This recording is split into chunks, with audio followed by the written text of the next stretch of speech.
తమిళనాడులో దళిత యువకుడు దారుణ హత్యకు గురయ్యాడు. తూత్తుకుడి జిల్లా ఆరుముగమంగళంకు చెందిన కవిన్ సెల్వ గణేష్ ప్రైవేట్ ఆసుపత్రిలో పనిచేస్తున్న యువతిని ప్రేమించాడు. ఇద్దరూ పెళ్లి చేసుకోవాలని భావించినప్పటికీ కులాలు వేరు కావడంతో యువతి కుటుంబ సభ్యులు వారి పెళ్లికి అంగీకరించలేదు. దీంతో లేచిపోయి పెళ్లి చేసుకోవాలని కవిన్ యువతి నిర్ణయించుకున్న నేపథ్యంలో కవిన్ సెల్వ గణేష్ను చంపాలని యువతి సోదరుడు సుర్జిత్ ప్లాన్ వేశాడు. ఈ క్రమంలో ఆసుపత్రి వద్దకు వచ్చిన కవిన్ ను బైక్ పై తీసుకువెళ్లిన సుర్జిత్ నిర్మానుష్య ప్రాంతంలోకి తీసుకువెళ్లి కత్తితో దారుణంగా హత్య చేశాడు. అనంతరం నేరుగా పోలీసుల ఎదుట లొంగిపోయాడు సుర్జిత్.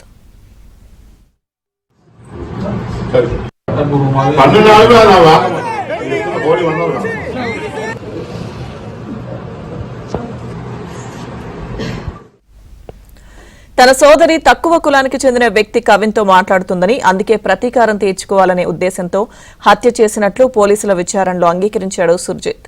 నిందితుడు సుర్జిత్ పై ఎస్సీ ఎస్టీ పరిరక్షణ చట్టం కింద కేసులు నమోదు చేసిన పోలీసులు న్యాయాధికారి ఎదుట హాజరుపరచడంతో 14 రోజులు రిమాండ్ విధించారు.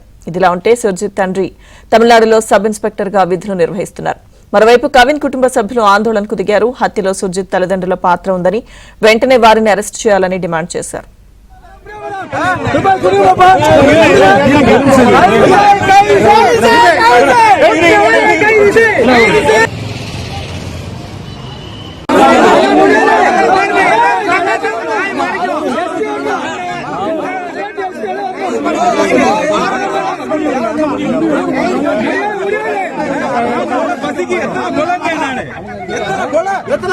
बोला